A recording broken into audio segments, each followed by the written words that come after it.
Hey guys, how's it going? My name is Jeremy. Welcome to Polyphonic Press. Before we get into the review today, I just want to remind you to check out polyphonicpress.com, and there's a section called Discoveries. And what I want to start doing is having you guys sending me your stuff. If you're a musician, you know musicians, send me your stuff and I'll be more than happy to put it on the website. There's a couple things on there right now that I think you guys would really love, but if you have anything, just send it my way through email. That's probably the easiest way to send it, and I'll be more than happy to put it on the website. Anyway, today I'm going to be reviewing The Great Escape Artist by Jane's Addiction. Now, I'm sure you guys know who Jane's Addiction are, but just in case you don't, they were an alternative rock band in the 1980s, never sort of always remaining on the underground until the 90s, but unfortunately they broke up in 91. They remained inactive for a number of years until about 2003. They released a new album, broke up again, got back together in 2008, and this is their fourth album overall since 1984. So they haven't been too active, but they're a really good band. And this album starts off with a song called Underground, and it has a really heavy rock guitar riff mixed with these sort of electronic sounds. And it kind of reminds me of late 90s electronic rock, techno stuff like Chemical Brothers or something like that. Where it blends this heavy rock riff with these like electronic beats and things like that. It's a very cool combination, and it just works really well with the sound of this band. Although the riff is very repetitive and it doesn't really change much except for the chorus, it's a really cool song, and probably the highlight of the album. Curiosity Kills really has a lot going on with it. It's got a lot of effects, and a lot of different noises that don't really work too well with the song. Like most of the songs on the record, I kind of felt it was a little underwhelming. I felt that they could have pushed themselves a little bit more to make a better song, a better album, and it just kind of felt like they weren't trying hard enough. I'll Hit You Back is probably my favorite song on the album. It's just got really funny lyrics, very tongue-in-cheek.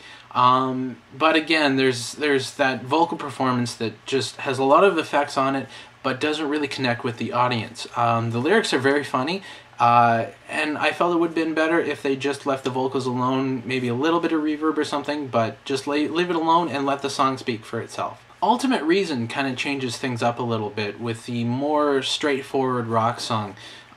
Just a different tone with the guitar, a different overall tone with the song.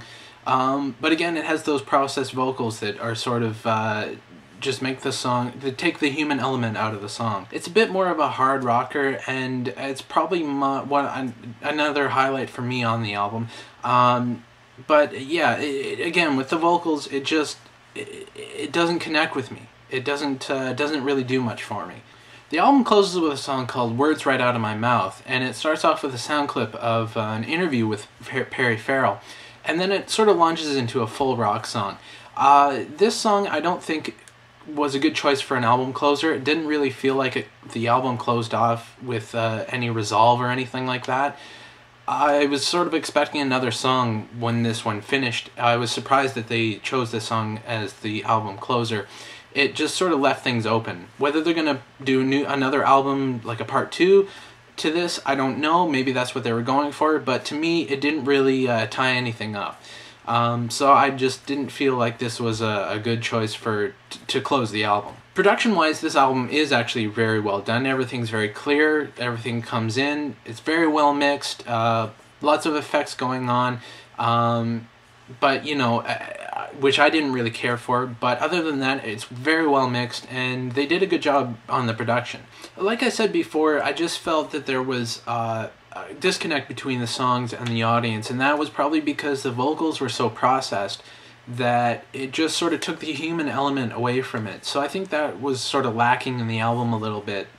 This wasn't a great album. It wasn't terrible either, so I'm gonna give it a 5 out of 10. You know, somewhere in the middle. It's mediocre, it's okay, it's passable.